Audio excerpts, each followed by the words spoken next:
बिलाल भाई, अली एक्सप्रेस और अमेजोन पर ऐसी इलीगल प्रोडक्ट सेल हो रही हैं कि हमें उन पर वीडियो करनी चाहिए। तो भाई हम अमेजोन या इलीगल आइटम दिखाते चक्कर में ना आइटम जैसे ही वीडियो में डालेंगे हमें स्ट्राइक पड़ जाएगी, तो फ़ायदा कोई नहीं होना। भाई वीडियो बहुत ज़रूरी है, वो प्रोडक्ट्स क्रेजी प्रोडक्ट हैं इलीगल वाले। एक काम करते हैं, प्रोडक्ट नहीं दिखाते, उनके पेजेस दिखा देते हैं और प्रोडक्ट एक्सप्लेन कर देते हैं, क्योंकि अगर हमने प्रोडक्ट डाली तो वीडियो पर स्ट्राइक आ जाएगी। परफेक्ट। अस्सलाम वालेकुम bro, this is Bilal from video सरकार। और भाई ये वीडियो हम लोग एक फन आइटम के तौर पर अपने चैनल पर अपलोड करने वाले थे, बट हमें इस वीडियो की रिसर्च के दौरान ये बात पता लगी कि इंटरनेट के ऊपर और स्पेशली अली एक्सप्रेस, टीमू और अमेजोन जैसी वेबसाइट्स के ऊपर ऐसी चीजें बिक रही हैं जो कि इलीगल छोड़े, मैं ये कहूंगा कि सीधा सीधा सिनिस्टर टाइप की चीजें हैं। और ये ऐसी चीजें हैं जो कि हर मुल्क में इलीगल होनी चाहिए। और मैं तो हैरान रह गया कि काफी ऐसी भी चीजें हैं कि अगर किसी बंदे के वो हाथ में वो चीज चली जाए तो वो किसी भी बंदे का नुकसान कर सकता है। और मैं यहां पर कोई बेसिक चीजों की बात नहीं कर रहा। अब आपको ये बात पता है कि स्पाई कैमराज इलीगल है, तो हमें इंटरनेट के ऊपर बहुत ज्यादा स्पाई कैमराज मिल जाते हैं। कोई पेन बना होता है, कोई आपकी जो शर्ट है उसके अंदर लग सकता है, तो कोई ऐनक के अंदर स्पाई कैमरा होता है। ये वो चीजें हैं जो कि इलीगल तो हैं, बट मैं ये कहूंगा कि किसी हद तक फिर भी समझ आती है। और आप सोच सकते हैं कि हाँ ठीक है, ऑनलाइन किसी ने कैमरा के तौर पे लगा दी, लेकिन इस लिस्ट के अंदर जो चीजें आगे आने वाली हैं वो ऐसी हैं कि मैं देख के परेशान रह गया कि ये ऑनलाइन बिक कैसे रही हैं। ये तो ऐसी चीजें होनी चाहिए जो कि ऑफलाइन में मतलब किसी जगह से भी नहीं मिलनी चाहिए, और ये ऑनलाइन खुलेआम बिक रही हैं। लोग अपना क्रेडिट कार्ड लगाते हैं और इन चीजों को मंगवा सकते हैं। और मजेदार बात यह है कि जो कंपनीज इनको बेच रही हैं उनको यह भी पता है कि इसको कस्टम वाले रोकेंगे, तो इनमें से काफी ऐसी चीजें भी हैं जिनको छुपाया गया है, और जब वो शिप आउट की जाती हैं तो देखने में वो कोई इलीगल आइटम नहीं लगती। सबसे पहली इलीगल आइटम जो कि हमें अली एक्सप्रेस पे मिली और हमें यकीन नहीं आया कि अली एक्सप्रेस पे इतनी ओपनली बिक रही है, वो है ईएमपी जनरेटर्स। जिनको नहीं पता, ईएमपी स्टैंड करता है इलेक्ट्रोमैग्नेटिक पल्स के रिलेटेड, और ये एक बेसिकली बहुत ज्यादा बड़ा किस्म का इलेक्ट्रिक पल्स होता है जो कि ओपन एरिया में छोड़ा जाता है, और इर्द गिर्द जितनी भी डिवाइसेस होती हैं वो बंद हो जाती हैं क्योंकि ये उनको खराब कर देता है।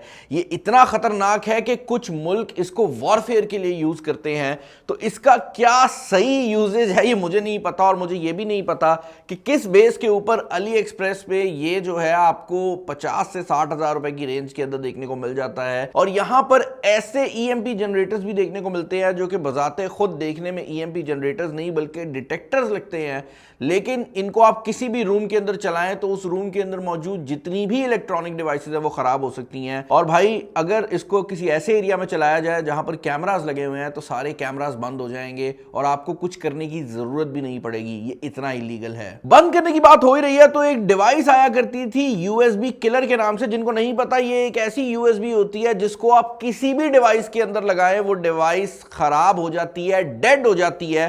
तो अगर आप इसको किसी कंप्यूटर के साथ अटैच करते हैं, कंप्यूटर फौरन खराब हो जाता है। इसको किसी लैपटॉप पे लगाने पे लैपटॉप डेड हो जाता है। अगर आप इसको गाड़ी के यूएसबी पोर्ट के अंदर लगाते हैं तो गाड़ी का जो मल्टीमीडिया सिस्टम है वो खराब हो जाता है। अगर आप इसको किसी फोन से अटैच करते हैं तो फोन भी डेड हो जाता है। और ये जो यूएसबी किलर डिवाइस है ये इतनी सिनिस्टर होती है कि इसको आप नॉर्मल यूएसबी से जब कंपेयर करते हैं तो कोई बंदा बता भी नहीं सकता कि ये एक नॉर्मल यूएसबी है या फिर ये एक यूएसबी किलर है। ये डिवाइस पहले यूएस के अंदर बहुत ज्यादा बिका करती थी और हमने अमेजोन के ऊपर इसको बहुत बार देखा था, बट क्योंकि अमेजोन पाकिस्तान में शिप नहीं करता तो हमें पाकिस्तान में इसकी यूजेज देखने को नहीं मिली थी। बट मैं हैरान रह गया कि अली एक्सप्रेस के ऊपर इस टाइम यूएसबी किलर का 3.0 वर्जन आ रहा है। ये बेसिकली करती क्या है कि आप इसे किसी कंप्यूटर में लगाते हैं तो ये कंप्यूटर से पावर लेती रहती है और उस पावर को स्टोर करती रहती है कैपेसिटर्स के अंदर।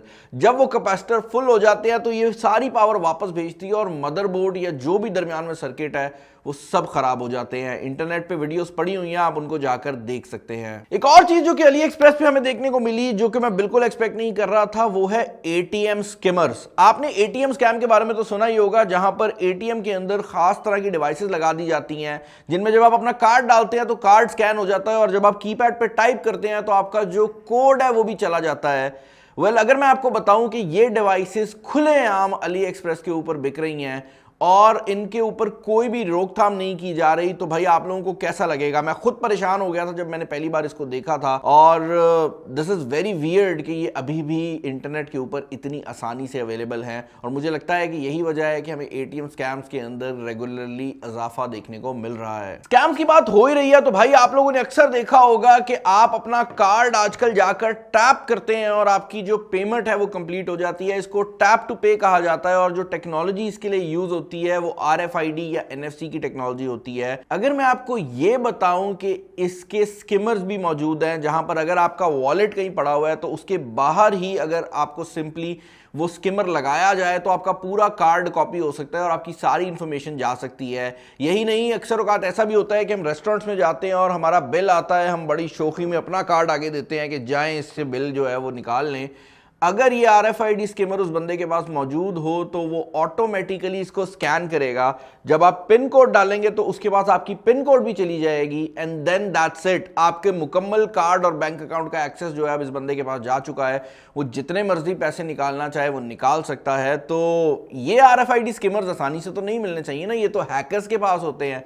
वेल ऐसा नहीं है, ये भी AliExpress के ऊपर बड़े ओपनली लगे हुए हैं। एंड हम लोगों को जानकर हैरानगी हुई कि Amazon के ऊपर भी एक दो लिस्टिंग्स जो थी वो इसके रिलेटेड मौजूद थी। हैकर्स और 2 नंबर लोगों का एक और बहुत बड़ा पैंतरा ये होता है कि जब भी वो किसी बंदे को कॉल करते हैं तो उनकी आवाज जो है वो असल नहीं जाती, और ये जिस चीज से किया जाता है इसको वॉइस मॉड्यूलेटर डिवाइस कहा जाता है। अब आजकल सॉफ्टवेयर भी आए हुए हैं जो कि आपकी आवाज को चेंज कर देते हैं, बट सॉफ्टवेयर का प्रॉब्लम ये होता है कि उनको ट्रैक बैक किया जा सकता है, बट वॉइस मॉड्यूलेटर डिवाइसेस जो हैं उनको ट्रैक करना बहुत ज्यादा मुश्किल होता है क्योंकि इसके अंदर मैनुअल कंट्रोल मौजूद होते हैं। और अगर मैं आपको ये बताऊं कि AliExpress के ऊपर वॉइस मॉड्यूलेटर डिवाइसेस भी बड़े ओपनली अवेलेबल हैं तो आपको कैसा लगेगा? वेल शायद इस पॉइंट पर वीडियो में आपको ये चीज अजीब ना लगे, लेकिन जो चीज आपको अजीब लगनी चाहिए वो है AliExpress के ऊपर फ्लिपर जीरो का मौजूद होना। जिन लोगों को नहीं पता, फ्लिपर जीरो एक डिवाइस है जिसके अंदर मल्टीपल जो ऊपर मैंने टूल्स बताए हैं वो टूल्स इकट्ठे करके डाल दिए गए हैं। तो ये RFID को भी कॉपी पेस्ट कर सकता है, ये NFC को भी कॉपी पेस्ट कर सकता है, और उसके अलावा ये काफी डिफरेंट टाइप की फ्रीक्वेंसीज को भी कॉपी पेस्ट कर सकता है। तो इसका बेसिकली मकसद ये है कि अगर एक रिमोट कंट्रोल है, उससे आपको इंफ्रारेड लाइट आ रही है तो इसका मॉड्यूल आता है, आप उसमें लगाएं, या आपके रिमोट की इंफ्रारेड लाइट को जो है वो कंट्रोल कर लेगा, तो सामने टीवी वगैरह को आप कंट्रोल कर सकते हैं। फ्लिपर जीरो के थ्रू लोगों ने गाड़ियों को भी ओपन करने की कोशिश की है, और इसके थ्रू डिफरेंट टाइप के जो बैंक अकाउंट्स हैं उनको हैक करने की भी कोशिश की गई है। ये Amazon पे बैन हो गया था, लेकिन AliExpress पर अभी भी लिस्टिंग्स मौजूद है जहां पर ये महंगा मिल रहा है। बट उससे बड़ी बात यह है कि एक पाकिस्तानी वेबसाइट है, उसके ऊपर भी फ्लिपर जीरो इस टाइम 80,000 रुपए का अवेलेबल है।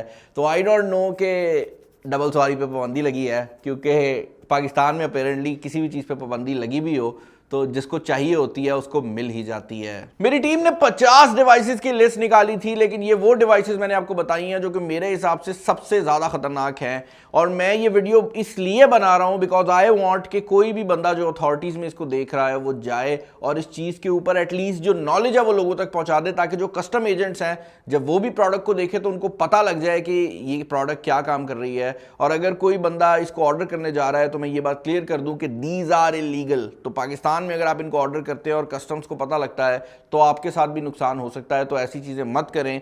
आई होप इस वीडियो में जो नॉलेज है वो किसी हद तक शेयर हुई होगी।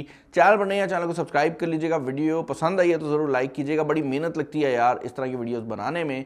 इस वीडियो में इतना ही। This is Bilal signing off. अल्लाह हाफिज।